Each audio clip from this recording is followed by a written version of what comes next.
అల్లుడు గారు టైం అయిందిగా, ఇక వెళ్ళిరండి. మరి నీకేదన్నా బక్షిస్ ఇవ్వద్దు, బాలేదనివే. నా డబ్బు, అమ్మో నా డబ్బు, నా డబ్బు. అమ్మ చింతామణి, పంచాయతీలు మింగేవాడు ఒకడైతే మున్సిపాలిటీలు మింగేవాడు ఇంకోడని నైస్ గా పాట పాడి నాకే మస్కా కొడతారా తల్లి కూతుళ్ళు. తీ డబ్బు తీ. ఏం డబ్బు? డోంట్ టాక్ అంటే డోంట్ టాక్ అంతే. అసలు శుభకార్యానికి ఉపయోగపడాల్సిన డబ్బు నేనెంతో కష్టపడి మాస్టర్ ప్లాన్ వేసి కొట్టుకొచ్చాను. మర్యాదగా నా డబ్బు నాకు ఇచ్చేయి, లేదు పోలీస్ రిపోర్ట్ ఇస్తాను. Take care. ఆయాస పడకండి. జగ్గు, ఈయనేదో అడుగుతున్నారు, ఇచ్చి పంపయ్యా. కూర్చోండి. వచ్చి ఇస్తాడు.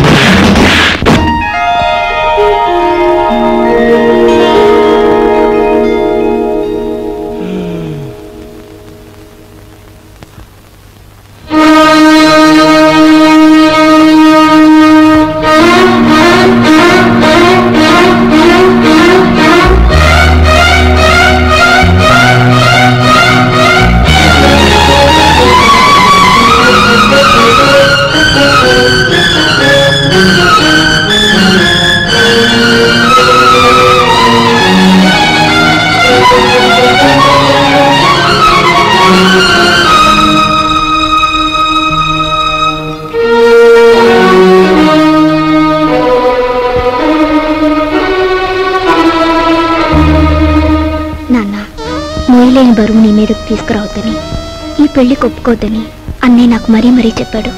కానీ ఏం చేయను, జీవితంలో ఎదిరించడం చేతకాని దాన్ని. నా పెళ్లి కోసం నువ్వు అమ్మ మంగళసూత్రం అమ్ముతుంటే ఏవి ఎరగనట్టు నటించాను. అప్పు కోసం నువ్వు ప్రతిరోజు ఊరంతా తిరిగి వస్తుంటే తెలిసి తెలియనట్టు ఊరుకున్నాను. ఇప్పుడు నా కట్నం విషయంలో మీరు పడే ఆవేదన నా కళ్ళారా చూశాను. కన్నవారి మాన మర్యాదల మంటలో కలిసిపోయినా నా పెళ్లి కావాలని నేను అనుకుంటే నాకు నిష్కృతి లేదు. అందుకని నీ ఇంట్లోంచి వెళ్ళిపోదామని నిశ్చయించుకున్నాను. లోకమంతా దీన్ని లేచిపోవడం ఉంటుందని నాకు తెలుసు. ఇంట్లో ఉండే బరువు బాధ్యతలు కల్పిస్తూ మిమ్మల్ని హత్య చేయడం కన్నా లేచిపోయిందని అపనిందన మోయడం తేలికని నిశ్చయించుకున్నాను. నేను వెళ్ళిపోతున్నాను నాన్న, నన్ను క్షమించండి. ఇట్లు మీ అమ్మాయి సరస్వతి.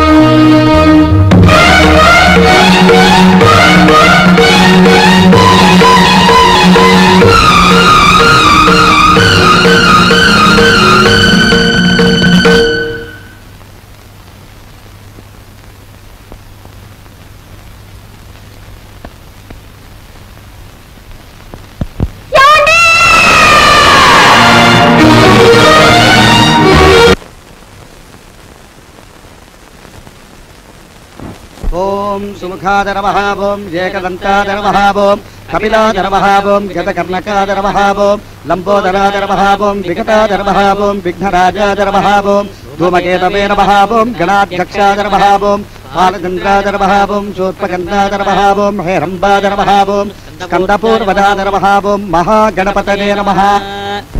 ఈశాన పితృరూపేణ మహాదేవో మహేశ్వరః ప్రియతాన్ భగవాన్ మంత్రమధ్యే క్రియామధ్యే యత్కించక్రియతే కర్మ తత్కర్మ సమరం కురు. విష్ణుర్విష్ణుర్విష్ణుర్విష్ణుః నమో బ్రహ్మణ్య దేవాయ గోబ్రాహ్మణహితాయ చ జగద్ధితాయ కృష్ణాయ శ్రీ గోవిందాయ నమో నమః. సహనా భవతు సహనౌ భునక్తు సహ వీర్యంకరవావహై తేజస్వినావధీతమస్తు మా విద్విషావహై. అమ్మా అయ్యో కుయ్యా మొర్రో కుయ్యా. ఒక్క రాత్రి సానిదాని కొంపకెళ్ళి అన్ని వేలు తగలేసి వస్తారా? సిగ్గులేదు? ఎందుకే సిగ్గు? ఎందుకు సిగ్గు? నేనేమన్నా మన సొంత డబ్బులు తగలేశానా? నువ్వు మీ అన్నయ్య దగ్గర కొట్టేశావు, నేను నీ దగ్గర కొట్టేశాను. సిగ్గు అంట సిగ్గు. చూడండి, మా వాడికి తండ్రి చేసిన అప్పులు కొడుకు తీర్చాలని తెలుసు. తీర్చకపోతే మీరు కోర్టుకి వెడతారని తెలుసు. ఆ తర్వాత ఇల్లు వేలం వేస్తారని తెలుసు. ఆ తర్వాత ఇంటిల్లపాది హలో లక్ష్మణ అంటూ రోడ్ల వెంబడి పడతారని తెలుసు. కానీ ఏం చేస్తాడు చెప్పండి, ఏం చేస్తాడు చెప్పండి? పోనీ మీ వాడికో గొప్పింటి అమ్మాయితో స్నేహం ఉంది కదా, ఆ అమ్మాయి దగ్గర డబ్బు తీసుకుని మా బాకీలు తీర్చచ్చు కదా అని మీరు సలహా ఇవ్వచ్చు. కానీ మా వాడు పరుగు, మర్యాద, మానం, అభిమానం అన్నీ మంట కలిసిపోయినా సరే ఇతరుల దగ్గర మాత్రం చెయ్యి చాపడం వాడి పాలసీ. అది మావయ్య ఆవేశపడకు, ఆయాసం వస్తుంది. వచ్చినా సరేరా, నేను నీ మావయ్యని మంచివాడిని కనుక నీ ఫ్యామిలీ పొజిషన్ ఏమిటో వీళ్ళకి దాపరికం లేకుండా చెప్పి దయదల్చండి మహాప్రభు అని ఈ గాడిదల్ని ప్రాధేయపడుతున్నాను. అదే ఈ పెద్ద మనుషుల్ని ప్రాధేయపడుతున్నాను. మా గురించి నువ్వెవరు కాళ్ళు పట్టుకుని అవసరం లేదు. మా నాన్నగారు చేసిన అప్పులన్నీ వడ్డీతో సహా 15 రోజులు తీరుస్తాను. తీర్చలేని పక్షంలో నన్ను నడివీధిలో నిలబెట్టమను. అందుకు నేను సిద్ధమే. అంతకంటే ఇంకా ఏం కావాలి భయ్యా? ఇన్ని నాళ్ళు ఆగిన వాళ్ళం ఇంకా 15 రోజులు ఆగలేమా? 15 రోజుల తర్వాతే వస్తాం. లేవండి భయ్యా, పోదాం. మీరా ఎంతసేపు వచ్చి? నువ్వు ఆవేశంగా 15 రోజుల్లో అప్పు తీర్చేస్తాను అంటున్నప్పుడు రాజు, నీ ఆవేశం చూస్తుంటే అమ్మాయికే కాదో నాకు కూడా ఉత్తేజం కలుగుతోంది. ఒక చిన్న విషయం, నీ చెప్పులో రాయి పడిందనుకో, దాన్ని బయట పారేసే వరకు నీ నడక సరిగ్గా సాగదు. చూస్తుంటే మీ ఇంట్లో మీ మావయ్య నీ చెప్పులో రాయిలా కనిపిస్తున్నాడు. ఏం చేస్తావో మరి? ఆ దెబ్బతో దిమ్మ తిరిగిపోయి బొమ్మ చేతికొచ్చేయాల. సరే కుర్రాడివైనా నీకు అన్నీ తెలుసని అనుకుంటాను. అమ్మాయిని దించి వెళ్దామని వచ్చాను. వస్తాను అమ్మాయి, వస్తాను. మా నాన్నగారి మాటలు వింటుంటే ఆయన భుజంగరావు గారేనా అని అనుమానం కలుగుతోంది కదా. నేను ఆ ఇంటికి వెళ్ళిన రోజు నుంచి గమనిస్తున్నాను. ఆయన మా నాన్న కాదు, నాన్నగారి పోలికలున్న మరో మనిషి. అతన్ని పోలీసులకు పట్టించొచ్చు. అంతకన్నా ముందు మా నాన్నను వాళ్ళెక్కడ చేర్చారో అది తెలుసుకోవాలి. అందుకని మేము నాటకం వేస్తున్నాం, మీరు తప్పకుండా రావాలి. నాటకమా?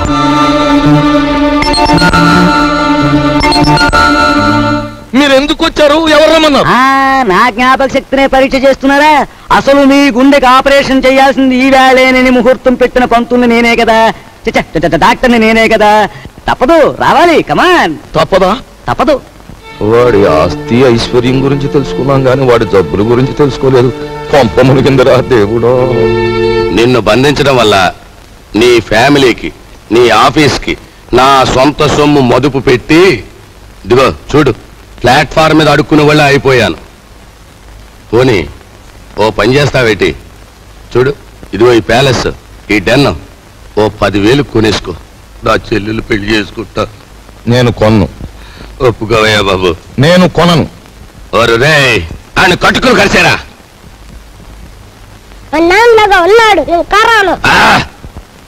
చెట్టంత మనిషిని నీ బాబుని బతిమాలుకుని, పెట్టంత మనిషిని నిన్ను బతిమాలుకుని, ఓరని యవ్వ, నా బతికి ఎలాగైపోయిందిరా.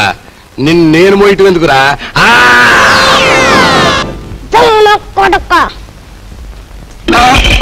అమ్మకుంటున్నా కొడుక, నన్నే కలిసేస్తావరా?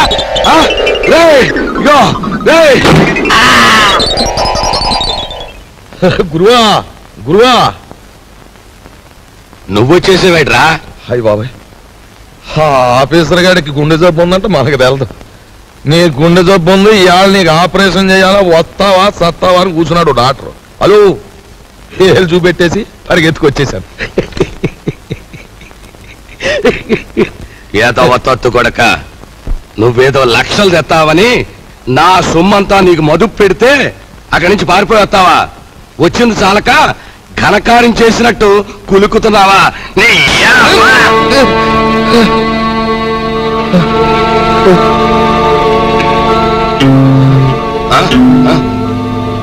ఒరేయ్,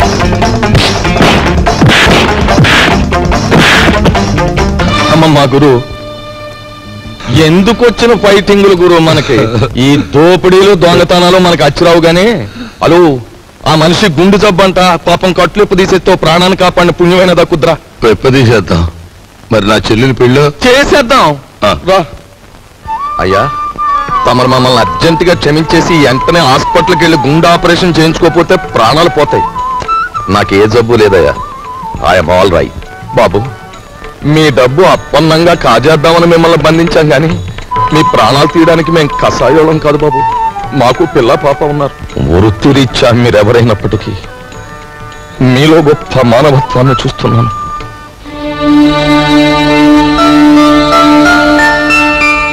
ఆ వేళ నా కంఠం మీద కత్తి పెట్టి బెదిరించిన విప్లవకారుడు నువ్వే కదూ ఆనాడు మీరు నాకు అన్యాయం చేస్తుంటే నా సహనం చచ్చిపోయి మిమ్మల్ని ఎదిరించాను ఈవేళ మీరెక్కడో బంధింపబడి ఉంటారని అనుమానం కలిగాక మిమ్మల్ని రక్షించాలని వచ్చాను నా డబ్బు కోసం వాళ్ళు నన్ను బంధించిన నిజానికి నష్టపోయింది వాళ్ళు నన్నేం బాధ పెట్టలేదు అన్నట్టు నువ్వు సింపుల్ గా చెప్పాలంటే ఆయన మరెవరో కాదండి మన అల్లుడు గారే అల్లుడు గారా